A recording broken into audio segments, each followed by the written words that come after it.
Assalamualaikum warahmatullahi wabarakatuh. Jadi pada petang ni insya-Allah kita akan sambung pengajian Lentera Santri kita. Yang mana pada petang ni kita akan ulang sedikit pembahasan nahwu yang pagi tadi yang kita belajar. Dan kita akan berikan dendangan lagu lah untuk pelajaran. Ini maknanya dendangan lagu yang bermanfaat untuk tuan-tuan dan puan-puan ingat lah. Sebab apa? Semua lagu-lagu ni semua adalah pelajaran, bukan sahaja-sahaja kami bagi. Jadi semua yang kami dah berikan kepada tuan-tuan dan puan-puan, insya-Allah tuan-tuan dan puan-puan boleh buatlah kat rumah, boleh cuba dekat rumah, boleh cuba ingat. Ini untuk basic lah. Okey. Lepas tu kita akan sambung pada muka surat yang ke-71. Sekali lagi saya ingatkan, bagi yang tak mampu nak naik level tinggi, kekalkan level anda. Contoh, kalau tuan-tuan dan puan-puan masih lagi tak bagus dalam level yang kedua ke ataupun yang pertama, tetap je. Sebab rakaman-rakaman ni kami tak akan delete lah. Dia akan tetap ada dekat playlist FB kita. Jadi jangan risau. Biar lambat tak apa, asalkan boleh faham. Daripada laju-laju tak faham apa kan. Okey. Nanti pun jadi beban kepada tuan-tuan dan puan-puan semua.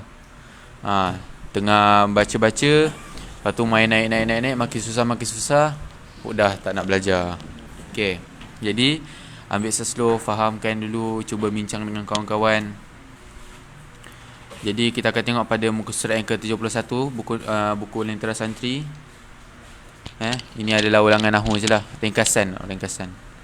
Untuk kefahaman pagi tadi kita dah huraikan. Jadi ini untuk ringkasan je lah.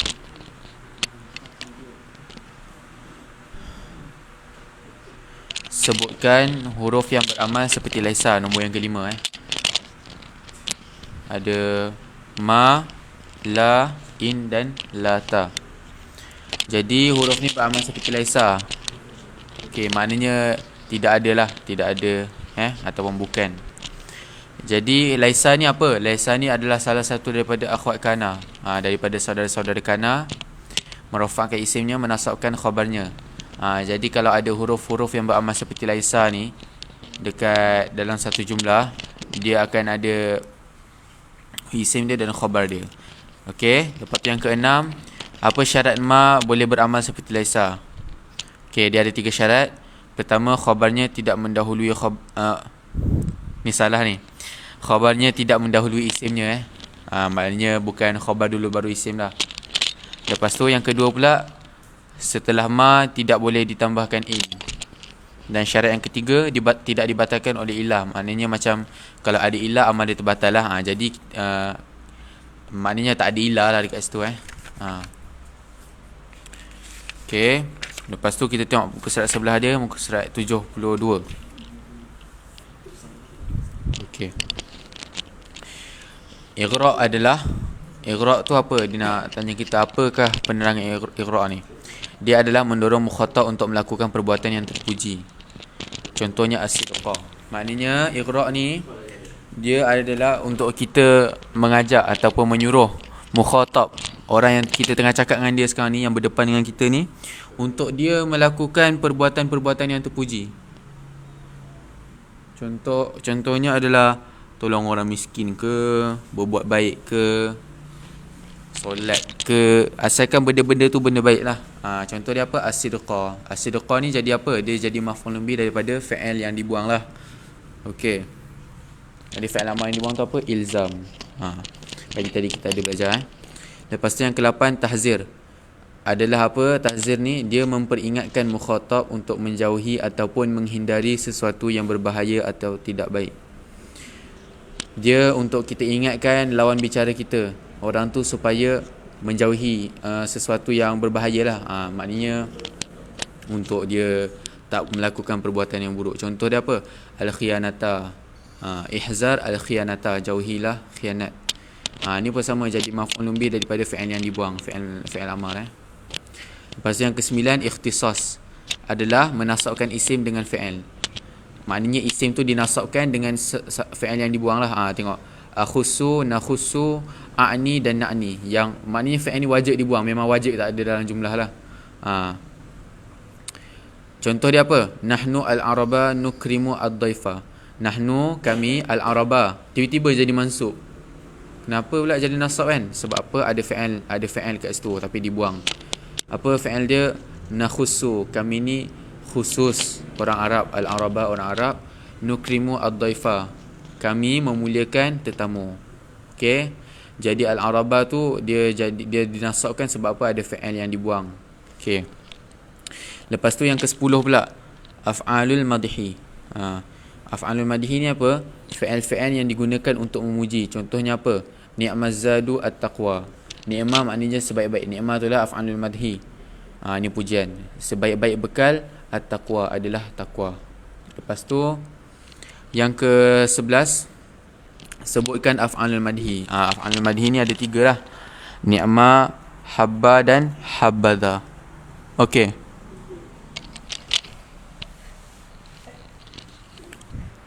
Lepas tu yang ke-12 ada af'alul zam. Dia suruh bagi takrif af'alul zam lah.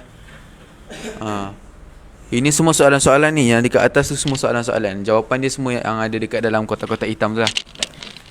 Af'alul zam tu apa? Af'alul zam ni fi'il-fi'il yang digunakan untuk mencela.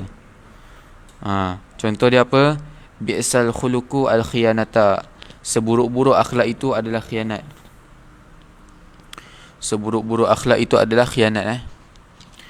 Lepas tu kita tengok pula nombor yang maknanya bi'sa ni adalah af'alul zam lah. Ini adalah af'alul zam, bi'sa. Al-khuluqu tu jadi fa'il. Okey. Al-khiyanatu tu makhsus. Kita panggil apa? Al-makhsus bidzam. Kita ada belajar bagi tadi. Lepas tu yang ke-13, sebutkan af'alul zam. Af'alul zam ni ada berapa? Ada 3. Bi'sa, sa'a, la, habbadha. Ada 3 Semua maknanya seburuk-buruk lah. Macam habbadha kan ada yang dekat tu, dekat af'alul madhi. Tapi bila masuk af'alul zam jadi la habbadha. Sama je. Kalau habbadha sebaik-baik, kalau la habbadha maknanya tak sebaik-baik. Maknanya kalau bukan sebaik-baik, seburuk-buruk lah. Okey. Jadi itu sajalah yang kita belajar pada pagi tadi, Nahu. Okey. Jadi kita akan sambung. Kita tengok balik bab Nahu yang bab huruf lah. Okey. Sebab kita ada belajar tadi huruf yang beramal seperti laisa kan.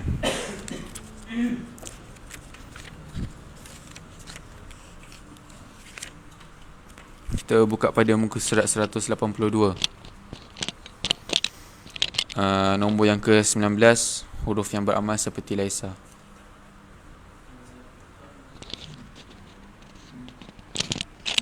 Okey.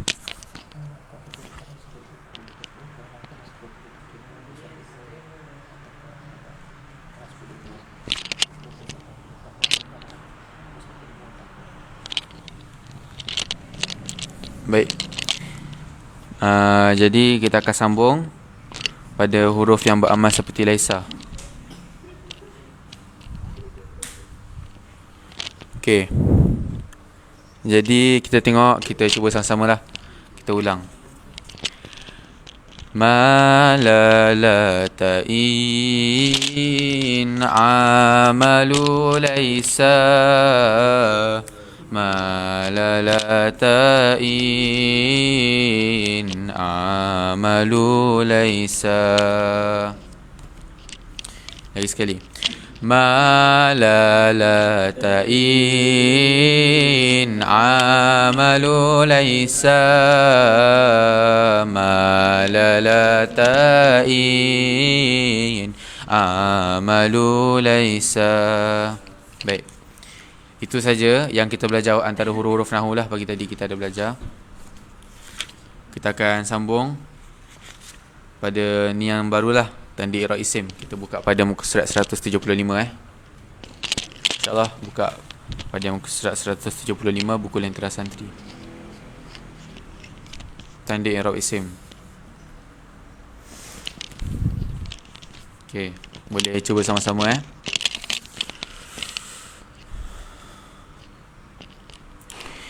Isim mufrad dan jamak taksir Tanda rafa'nya itu dengan dhammah, nasabnya dengan fathah, jarnya ditandai dengan kasrah. Contohnya talibun, taliban dan talibin. Mu'annas salim rafa'nya dengan dhammah, nasab dan jarnya itu dengan kasrah. Contohnya talibatun dan juga talibatin. Itulah contohnya jamak mu'annas salim. Muzakkar salim rafa'nya dengan waw, nasab dan jarnya itu dengan ya'i. Contohnya talibuna dan juga talibina. Itulah contohnya jamak muzakkar salim. Isim tasniyah rafa'nya dengan alif, nasab dan jarnya itu dengan ya'i. Contohnya talibani dan juga talibaini. Itulah contohnya i'rab isim tasniyah. Asma'ul khamsah, tanda rafa'nya itu dengan waw, nasabnya dengan alif, jarnya ditandai dengan ya'i. Contohnya abuka, abaka dan abika. Ghairu munsarif rafa'nya dengan dhammah, nasab dan jarnya itu dengan fathah. Contohnya Fatimatu dan juga Ahmada. Itulah contohnya isim ghairu munsarif. I'rab isim maksur itu muqaddarah, baik rafa', nasab dan juga jarnya. Contohnya asa dan juga fata. Itulah contohnya i'rab isim maksur.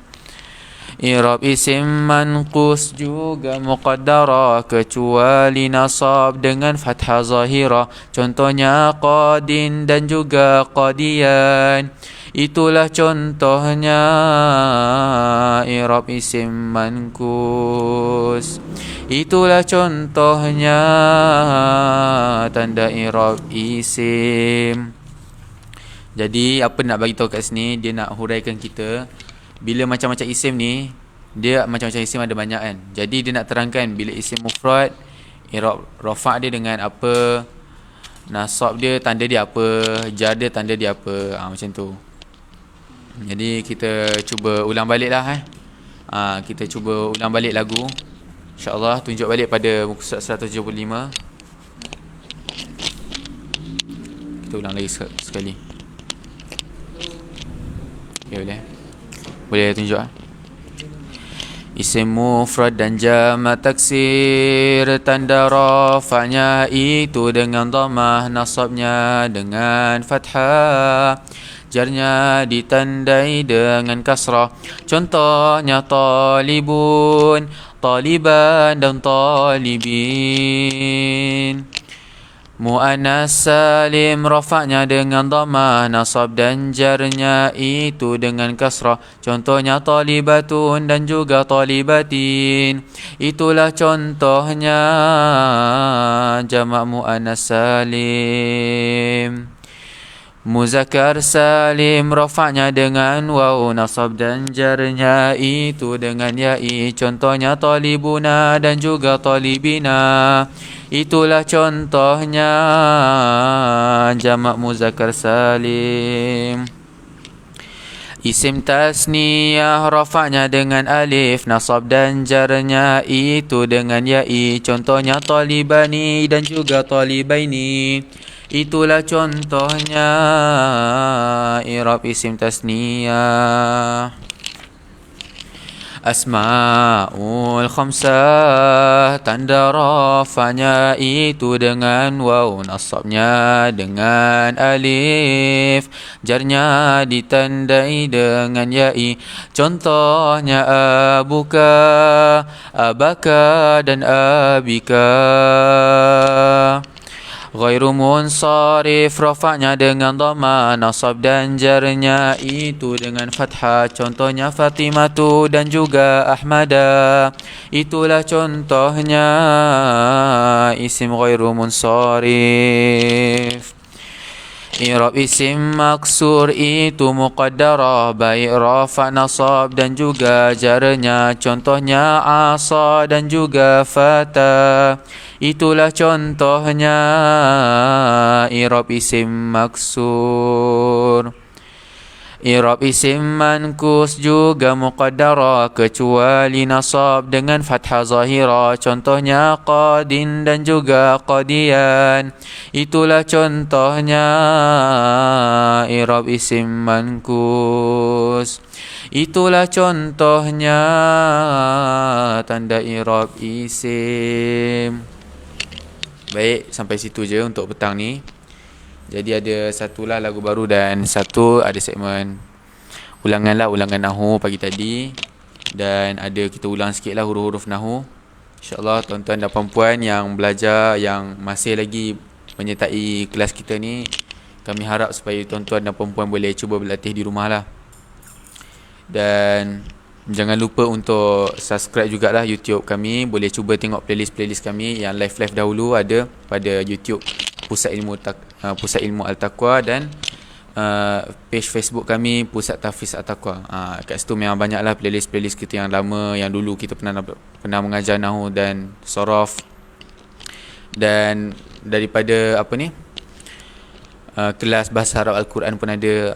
InsyaAllah tuan-tuan dan puan-puan boleh cubalah cek dekat situ. Baik, jadi itu sajalah daripada saya untuk petang ni.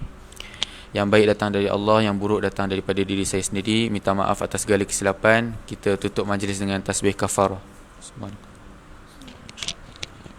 Assalamualaikum warahmatullahi wabarakatuh.